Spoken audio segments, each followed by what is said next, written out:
দাবি আদায়ের আন্দোলনে রাজধানীর কাকরাইল মোড়ে গণ অনশনে বসছেন জগন্নাথ বিশ্ববিদ্যালয়ের শিক্ষক শিক্ষার্থীরা। এর আগে সকাল থেকে বিভিন্ন বিভাগের অ্যালামনাই কমিটি ও সাবেক জাবিয়ানদের সমাবেশে যোগ দেন। তারা বলছেন, জগন্নাথ বিশ্ববিদ্যালয়ের প্রশ্নে তারা আপোষহীন। আগেও অধিকার আদায় সংগ্রাম করা হয়েছে, এখনো হচ্ছে, কোনো পার্থক্য নাই। শিক্ষার্থীদের দাবি মেনে নিতে হবে, শিক্ষক শিক্ষার্থীদের উপর হামলার বিচার করতে হবে। এদিকে শিক্ষক সমিতির সাধারণ সম্পাদক অধ্যাপক রইস উদ্দিন জানান, দাবি পুরোপুরি বাস্তবায়ন না হওয়া পর্যন্ত পিছিয়ে যাওয়ার আর কোনো সুযোগ নেই। আমরা আমাদের ন্যায্য কিছু দাবি নিয়ে বর্তমানে আমাদের রাষ্ট্রীয় সর্বোচ্চ যিনি অভিভাবক তার মনোযোগ আকর্ষণ করতে এসেছিলাম।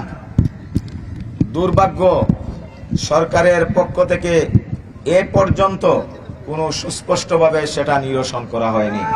উনি শান্তিতে নোবেল বিজয়ী একজন ব্যক্তি। এই দেশের প্রতিটি সেক্টরে শান্তি নিশ্চিত করা উনার দায়িত্ব।